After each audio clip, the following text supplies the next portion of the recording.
Hi there. It's another episode of What It's Like, Mike, and I'm sitting here in front of my side-by-side, and I guess this question is what it's like to have a side-by-side. Well, I started out young, in my younger years with dirt bikes and ATVs, and I just had fun. And having a side-by-side like this is a Honda Talon. You can see more of our escapades on the beaten trail, which is my YouTube channel, my main YouTube channel. The question is, what's it like? A lot of people will say, hey, you can get a Jeep. Why don't you just get a Jeep? It would be a lot cheaper. Not all the time. Sometimes it can be. But there are plenty of full-size off-roaders out there who like their full-size vehicles. Something smaller can fit in smaller trails. There are trails in the United States that are 50 limit. That's as wide as you can be, and that's for ATVs and small trail models. Now, I started out with a trail model. This is a bit bigger, so in the 68 to 70 range, and it is limited.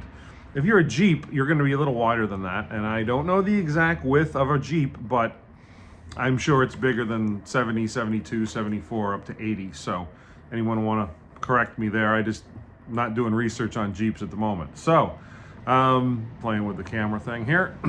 Really, to be owner of a side-by-side, dirt bikes will hate you, ATVs will hate you. You are supposedly the big beer-drinking, crazy person that takes up all the space on the trail. Of course, we do not drink while we are riding, but depending where you are in the country, people don't wear a helmet, or they're reckless. But hey, in Jersey and Pennsylvania, we see the same thing. So I think a few people probably make it bad for everybody. Fix the collar here. But having a side-by-side, you may spend 15 to 25,000 on such a unit like this or something smaller. And that's just the small piece of the pie. You're going to want bigger tires. You may want a windshield like I have here. Got these really cool blue lights from Lit Industries under rock lights. A light bar up the top you see there. Bigger mud flaps here. There's just a lot of stuff that you don't get with a standard side-by-side. And that will run several $1,000s more if you're lucky. So having a side-by-side is fun. You can get out there, you can ride all day on a full tank. We have extra tanks, but you want to pretty much be able to ride with a passenger. Not all ATVs you can ride a passenger on the back. If it's meant to be, most places will make sure if it's a single side-by-side and it's not made for two people, they will poo-poo that and not let you ride two people on one. But in a side-by-side, you can get 2-seaters and 4-seaters. You can get 6-seaters. There's just everything up there. For whatever you want. But being a side-by-side owner is you need to have a trailer, right? And then you need to insure it. That could be a couple $100s. And then you also need some place to really work on it. Mine does not fit in all the garages in the world. You will find smaller ones that do. You will have to do regular maintenance for oil, transmission change, as well as repairs. You could blow an axle. You can get a flat tire. There's a lot of things that you may have to do on your side-by-side that just will require a little bit more than just bringing it to the dealer. You can do that as well. It's more expensive than if you do it yourself, but assume that those are regular charges. If you have a side-by-side, you have to have it registered in your state. Not everywhere can you register it in your state.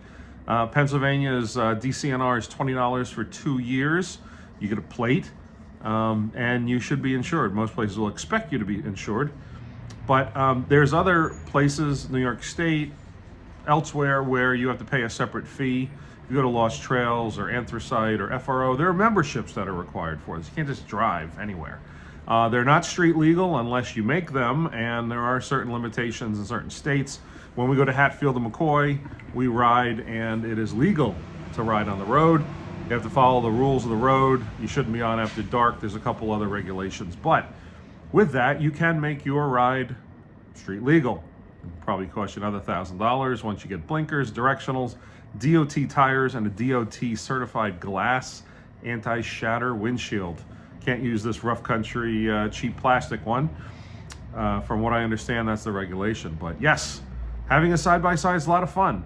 It's a lot of maintenance, but it's also good fun because you can go places where other dirt bikes can't go, or where Jeeps can't go, and you know, you'll have your limitations as well. But if you're interested, take a look again at my main YouTube channel, The Beaten Trail. Is more just like, this channel is really a video diary, tell you a little bit about. I have friends here on the team that help me with a lot of the maintenance. With the trail, I did a lot of it myself, but it's always good to have someone who knows it a little better than you do. But go ahead and take a look. We do have a couple of videos on suggesting what kind of ride you should get or what kind of accessories. So take a look at that and let us know. Drop a note in the comments, and we hope to see you out there on the trail. Here's what she looks like.